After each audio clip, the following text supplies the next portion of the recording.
Hey, welcome to my kitchen. Today I'm going to teach you how to make beef stew. It's really easy. Don't be afraid of it. There's a few essential steps and we're going to cover those right now. First, you want to take a couple cups of flour and your stew meat. Most grocery stores have stew meat in the meat section.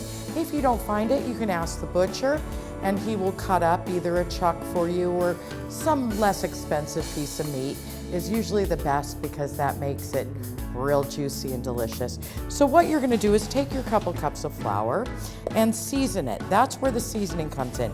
You wanna put a little bit of garlic powder in there, some fresh ground pepper, and some fresh ground salt. You can use table salt, you can use table pepper. It doesn't matter, I just like the flavor of it a little bit better. And you can just take a fork, make sure all those seasonings are folded in there nicely and spread around. And then what you're gonna do is a small batch at a time. You're gonna take your stew meat. Again, you can use any cut of meat that you'd like. Usually the least expensive are the best. So go ahead and roll, you keep one hand dry at all times. Go ahead and roll that meat in the flour. Have a pan ready on high. Get that pan nice and hot. So you've got your pan heated, all your meat is nice and covered with flour. What the flour does is it keeps the moisture in the meat so it gets nice and tender. It creates a seal. So you want to put a couple tablespoons of oil. You can use canola oil, regular olive oil. I like this blend, which is two different types of oil. It's olive oil and canola oil, and that gives you a real fresh flavor.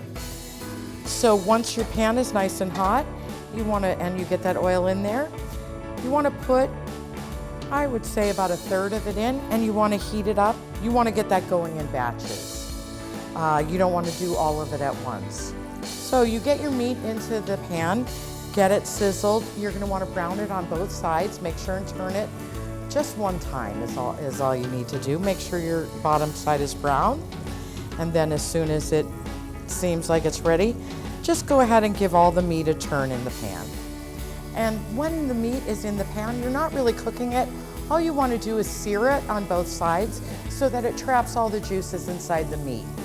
And as soon as it's browned on both sides, you just want to take it and put it into your pot. So let's do up the rest of the meat. One of the purposes of the flour is to help build a really succulent sauce. The flour acts as a binding agent that gives you that rich, thick sauce. And you just want to transfer it as soon as it's cooked into your pot. Being sure to leave all the oil at the bottom. You don't want that oil in your stew. Get that meat in there. Now that we have the meat in the stew pot, you want to bring the heat back up again and get it back to a sizzle. And then you want to add one large onion chopped into 1-inch pieces. And you just want to go ahead and put that right on top of the meat. Give it a stir. Hit it again with some salt and pepper. Once that meat is good and sizzling with the onions in it, you want to take your stock that you made before. This is beef stock, and you want to put in enough to cover the meat one time, and then put another couple inches in that to make sure that there's plenty of juicy stock. After you've added the beef stock, bring it back to a boil. Once it comes to a boil, lower the flame to a simmer and let it simmer for about 45 minutes. Okay, so the next step in our stew is, now that we've been simmering it for about an hour, we're gonna add our carrots. I'm gonna just go ahead and dump those in. And I took about 8 small red potatoes. If you get the real small ones, you could leave them whole. If you get this size, you could cut them in half. And if you only have large potatoes, just cut them into like 2-inch chunks. And just go ahead and put those in. Stir it around so they get in with the beef and the sauce. And you're gonna wanna bring that back to a boil. And while it's coming up to a boil, it's a good time to season it. I like to use thyme about a half a teaspoon. You can just either use your hand to measure it, or if you want to use a measuring spoon, it's a half teaspoon. Just get that in there. I like to put in chopped parsley. If you have fresh, great. If not, you can use dried. Same thing, about a teaspoon. Get that in there. And a couple of bay leaves. Don't forget to take them out. There's nothing worse than biting into a bay leaf. Bay leaves give it a nice, rich flavor.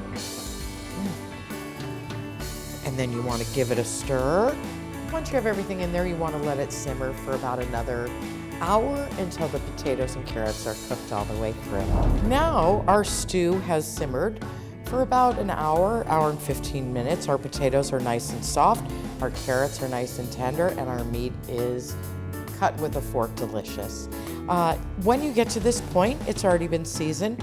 You might want to check again for salt and pepper just to make sure it's to your liking. And in case it needs to be thickened just a little bit, you want to take some ice cold water and a tablespoon or two of cornstarch. Once you get your cornstarch in the water, you want to make sure and mix that up. It takes a minute or two for it to dissolve. And as soon as it's dissolved in the cold water, then we're going to transfer it to the hot pot while it's bubbling.